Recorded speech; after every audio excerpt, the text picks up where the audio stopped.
So what most people think about when they face a challenge is, how do I get more knowledge? That's how I'll fix it. When actually what you need to do to solve that problem is more about belief. I'm Angus Ellison. I'm the founder of Evolve Leadership, and what I'm about to share with you, we've worked with countless numbers of other leaders to get the kinds of results in their lives they never thought possible. The things I'm about to share with you have helped shift the way they approach their business, the way they approach their marriages, their selves, and has created incredible results. They've raised more money than they ever thought possible. They've been able to build bigger teams, have better communications with their co-founders, with their boards, with the rest of their team. And they've been able to get to a place where they can unshackle themselves from their desk to delegate and trust their teams. They've been able to have better marriages, better interactions with their kids, and overall have a stronger sense of self. Now, when we get these guys aligned to their purpose, get these women connected to their audacity, like all the different leaders and whatever needs they have, it all comes down to what I'm about to share with you. I'm going to take you through this concept of this inner game, this element of mindset, and this element of mental fitness. These are all the terms that we give to the exercises that I'm going to take you through. And there's three things I want you to be an expectation of what you're going to get this. Number one is, why are you facing these things? Why do you have these things before you? Number two is, what's actually at play? What's the real thing you're contending with? And then number three is, how do you change this? How do you get a different result out of what you're embracing, what you're facing, what you're enduring? I'm going to take you through that, but first, I want to start with a story. And this story is a little vulnerable. This is my story and how I got here.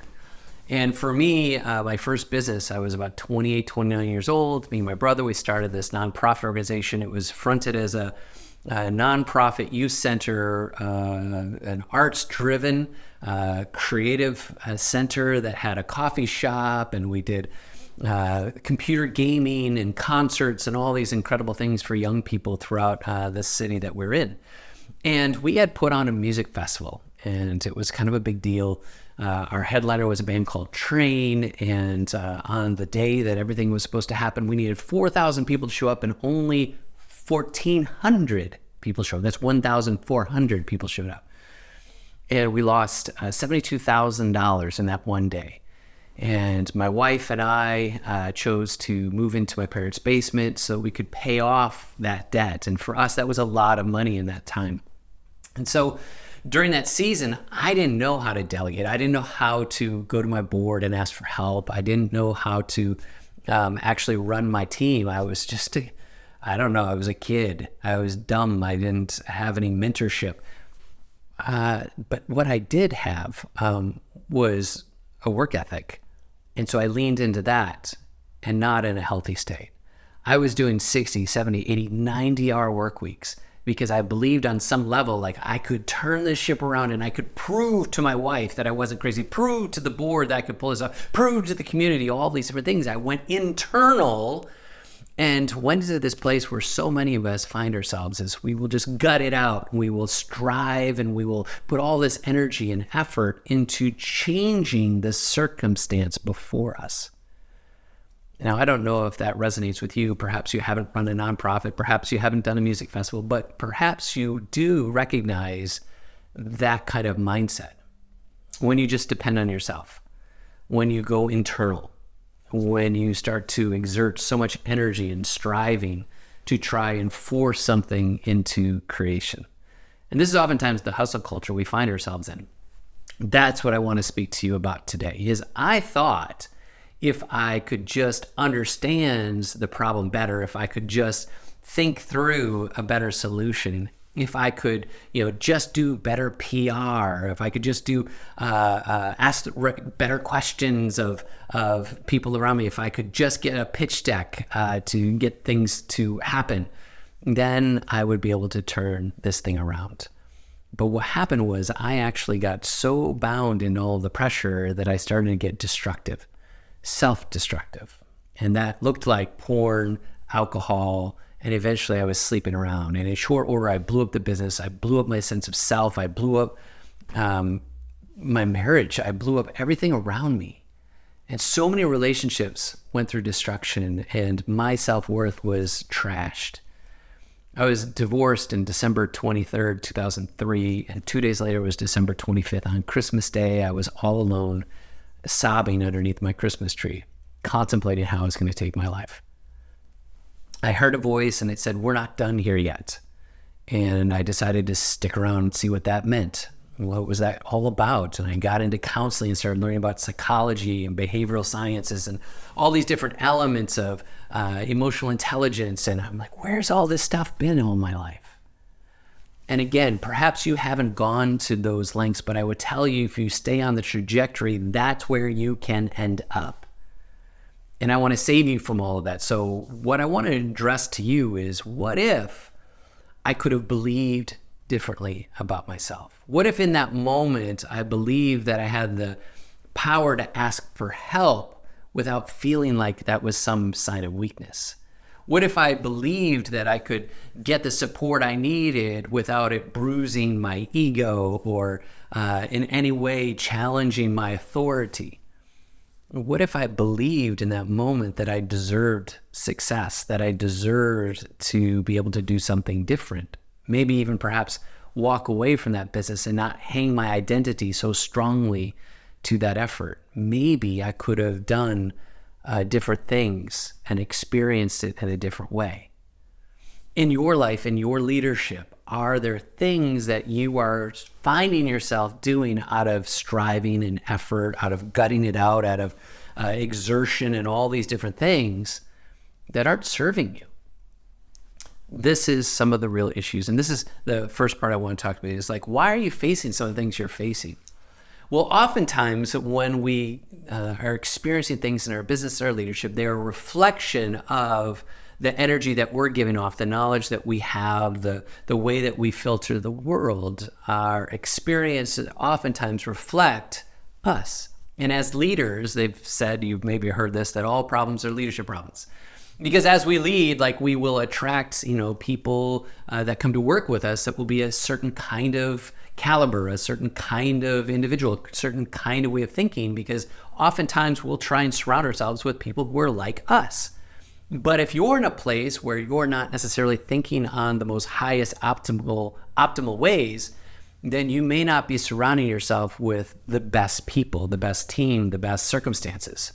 And so let me kind of share with you a little bit what that looks like, right? So first of all, you can't think your way out of your challenge. You can't think your way out of all the things you're doing. And this is where so many of us are, is we're going to that intellect. Like, hey, how can I figure this out? And along with that, we're over here and we're striving and we're exercising. This is an arm and a muscle. I'm not the best artist in the world. And we will try to gut out, a solution. We'll work, we'll strive, we'll hustle. We'll think, and we can't sleep. Our brain's constantly going.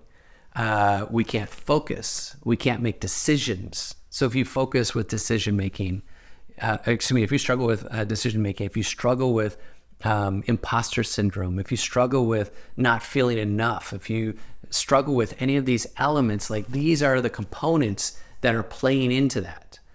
And then we have this last piece, and this is where I want to get to, is understanding your thoughts. Your thoughts, your thinking are two different things. Your thinking is in this context of intellect. Your thoughts is a container of what that thinking is put into. And the kind of healthy container that we put it in, the kind of perspective that we give it, is going to dictate whether you're on that treadmill, that hamster wheel of think, trying to figure it out, trying to make this solve, trying to move this thing, trying to do these things.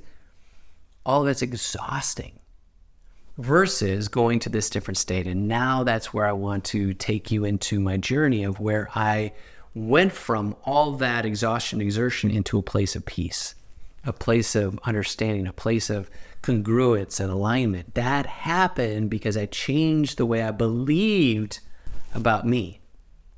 Your thoughts will create things in your life. And so the mechanism of, I'm trying, I'm hoping to one day, like, all those things are based in scarcity and a lack of confidence, versus when we're in this place of health and peace, alignment, and congruence, our language actually changes. We'll say things like, I am, I have, I can, I will. And these little subtleties, when you listen to people's words, you'll understand belief. And when you listen to your own words, you'll be able to understand some of the things that you believe. So let's dive into some of this stuff. This is the inner game right here. And what most of us do in our business is we're focused on results. Hey, by Q1, we're going to have this done. Q3, we're going to get this done. We've got these different mandates that have to be achieved. We've got sales, we've got outreach, we've got mechanisms around our marketing. Like all these components need to meet this criteria, these numbers, this data. Where is it? Where are we on this map? Results, results, results. Now, I understand if you have shareholders. I understand if you have people who are invested in what you're doing. That's fine. I mean, that totally is expected. However, these results are based on something pretty shaky. And these are the things that we don't focus on. So we have results, yes, yes, yes. But actions, we may be doing actions, but are we doing the right actions? Sometimes we're just doing activity. We're staying busy, we're doing new things, we're creating new campaigns, and we're hustling out new things, but are they the right things? Because that's based on bad beliefs, like we just got to do more, throw things against the wall, see what will stick. Those are based on bad thoughts, like, are we going to pull this off? Can we do this? What's going to happen? Which this is based on this right here, which is the inputs. Inputs are just like a computer. You put good data in, you get good data out. You put bad data in, you get bad data out. The inputs we're putting into our lives, news, media, even Sports Center, where it's like all those different things are built around agitation. And they get us into a heightened state, an energetic state that can be negative, if not toxic, to where we think from a concept of scarcity, lack, deficit. And when all of our activities are based in that, the things that we do are not coming from a healthy place, nor are they sustainable, because we'll constantly be on that hamster wheel, chasing, and never arriving. And this is where so many of us are at. And as you can see in this triangle, this is the foundation. It's the tipping point, and it is not stable. And this will go out of balance, and it will fall very, very easily. Which is why we get into self-sabotage, why businesses can go south very fast, all these startups that are built and then they disappear. Because they're not built on something that has substance. And when I talk to founders, co-founders who are building their businesses, when they start, they have this vision, they have this dream, especially technical founders. And they have an understanding of all the different things that are on the data set, the data side, the components of the build or the product, but they don't necessarily know how to manage people. They don't know emotional intelligence. They don't know how to actually create a team.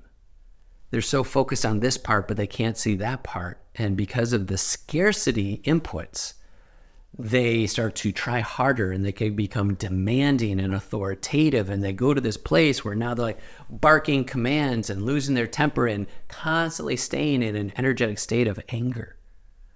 Like that's low-key anger all the time, and you set them off just a little bit, they explode with emotion. Well, we see this all the time in leadership because you're operating from scarcity. And that can be based on many, many things. I'm not going to go into all that today. Some of the other training programs that we have available to you, probably in this page that you're looking at right now, can speak to some of those areas. And I invite you to go check those out. These are the kinds of things we help our members with all the time. It's not only understanding what I'm sharing with you today, but then how to get out of that. And I'm going to share a little bit about that in just a moment. So here's a different way of shaping those inputs, right? What if that's your first and foremost thing? And that's like the books you're reading, the things you listen to. And I'm going to go a little bit more personal for a moment, not necessarily about me, but about you. So hold tight. I don't want you to feel shame or guilt or any pain because of what I'm about to share you, but I would tell you like something from your childhood, the way perhaps you grew up, where you were at in your life, your parents, your social economical class, the color of your skin, the kind of religion that perhaps you were, like all those things can create entanglements and create stories and narratives in our head about how we're not this, we're not that, we'll never be something, or we're not like this person, we're not like that person. And that has created this thing in our head that is an input. And it's a critical negative input that puts us back into scarcity. And you have to reverse that story. You have to tell yourself a new story. Like, what if all the things that you went through, all those challenges that you faced, that fifth grade Little League team, that cricket match, that whatever, when the coach said something to you that felt so painful and said, you're never going to be good enough, or you suck, or you're horrible, and you've thought in your head like, I can never be like these other people, or I'm never going to be enough. And that story has played on. Perhaps you went through a divorce. Perhaps you had a business failure. Perhaps you had some screw up in your life where you went to jail or had a DUI, or in some way you carried some kind of failure, misstep, or mistake. I would tell you all those pieces of your life have taught you lessons, given you wisdom, and they have prepared you for the kind of leader that you're capable to have: empathy, compassion, a different kind of perspective, a kind of fortitude and resilience, a kind of perseverance. That can all be healthy. But you have to change those stories about those inputs, because those inputs now create these thoughts. And now you have changed the thoughts about what's possible for you, what you're capable of, what you deserve, what you're worth. Do you have what it takes? Which creates this new belief system that there's limitlessness, that there's power, that I have capability, capacity, that I'm able, that I can delegate, and not be threatened, I can trust and not try and take control, that I can go to all these different components in my leadership that's going to help me and have different actions. And the way I carry myself, the way my shoulders get back and my chin comes high, and I can walk into a room and there's an air about me, there's a presence about me of confidence, a presence about me that's psychologically safe, that people don't feel threatened by me, or that I'm volatile, or that I'll lose my top at the littlest of things. And now you get different results, because now you're building with a team, you're building with a different energy, a different culture, a different way of approaching life. And this is the thing that makes the difference between businesses that feel toxic and painful and exhausting, and businesses that feel life-giving, and businesses that feel like they have longevity, that they have capacity to do things beyond even their own capacity. Because there's this limitlessness in their mindset, this opportunity, this possibility, this permission they give themselves. And so that takes us to this. Once you build this up, it creates a different way of seeing you. And that's your identity. And how you see you determines everything. So therefore, identity determines destiny. That's what I want you to know. Your identity determines your destiny. So I told you why you're facing some of the things you're facing. This is why, is because you're in some way actually attracting or creating this kind of chaos around yourself, because you're in this state, an imbalance. And like a computer, since I was just talking about that before, those inputs that come in, your brain, this supercomputer, both conscious and subconscious, wants to create a validation of the information that it carries. And so it will seek to create or to attract the level of experiences, opportunities, relationships that reflect your beliefs about you. And so if you have negativity, if you have criticalness, if you have failings of your past, and you believe that about yourself, even on a subconscious state, you'll attract or create the relationships, the experiences, the opportunities that make you feel in congruence with that belief. And if it's negative, toxic, painful, you'll create more negative, toxic pain. Right? If you create health, vitality, confidence, a belief of value, worth, dignity, deserving, you'll start attracting this upgraded, higher level of opportunities, experiences, and relationships that reflect that same deserving, worthiness, having what it takes, all those components. It all upgrades because of an inner belief system. And so this can show up in money, this can show up in love, it can show up in the way you lead, like all those different things start here and they form this. And your identity will create those different results, right? They create the destiny. So this other piece right here, that's why you go through there. And this is what you're actually facing. You're facing these belief systems, this identity you have about you. So number one, why are you facing these things? It's because of belief, right? You're trying to use muscle, you're trying to use intellect, but you're not using your belief system, right? That belief system's been tainted. Or rather, even more specifically, you are using belief system, but you're using a bad belief system. And so we're creating a new and better belief system when we take this route here. So what you're actually facing is at a level of belief. And the third piece about this that I promise you is, how can you change it, right? How can you change some of these things? Well, first of all, understand that when we get into these bad belief systems, we create what's called a fixed mindset, where in scarcity, it goes like almost like horse blinders. You can't see anything. It's just right here. And so everything's finite and everything has only one outcome, one possible outcome. I can only get money from this one investor. I can only get this one PR company to work with us. I can only get this one big anchor client. I can only get this one. And everything is super finite versus a growth mindset, which opens up perspective, opportunity, and possibility. And now it's like, if this one doesn't work out, this other one will work out. If we don't get this client, that's okay. There'll be another client. If we can't get this funding from this venture capitalist, we'll go over this other venture capitalist. We'll find another firm. Like, all these different things come from a growth mindset. So a fixed mindset, you're going to be in scarcity, you're going to be in control, you're going to be rejecting or repelling the things around you, you're going to walk in fear, and you're going to try to wield things. And so if you have people on your team who say you're being a micromanager, if you have people on your team, they're like, man, I just feel too closed up. If you have people on your team that are like, hey, settle down, like chill, like, all of that is a reflection that in some way, somehow, you're in a fixed mindset. You're operating from an identity based in scarcity, based in fear, based in control, based in a low sense of self, because of stories that you've believed about you from your past, and you're allowing your past to infiltrate and to sabotage your future. But that can be changed. And we sometimes think, oftentimes, when I have conversations, people believe that this transformation, this change is going to be hard and it's going to take a long time. And I would tell you, to change your beliefs can happen fast, rapidly, and easily. You just simply need the tools. And that's what we do in Evolve Leadership, is we give our leaders the tools to be able to make these shifts in a very short period of time, sometimes even as fast as 90 days. That's the kind of impact that changes and shifts your identity and creates a whole new reality and destiny. And when we can shift you into growth, now growth goes to abundance and trust.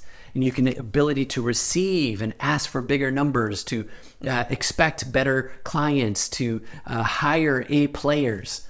You can get into a place of love for yourself, having self-compassion, giving yourself grace, love for others, to appreciate and embrace, love for your spouse, your partner, your kids, to be present, to be engaged, to be fully you.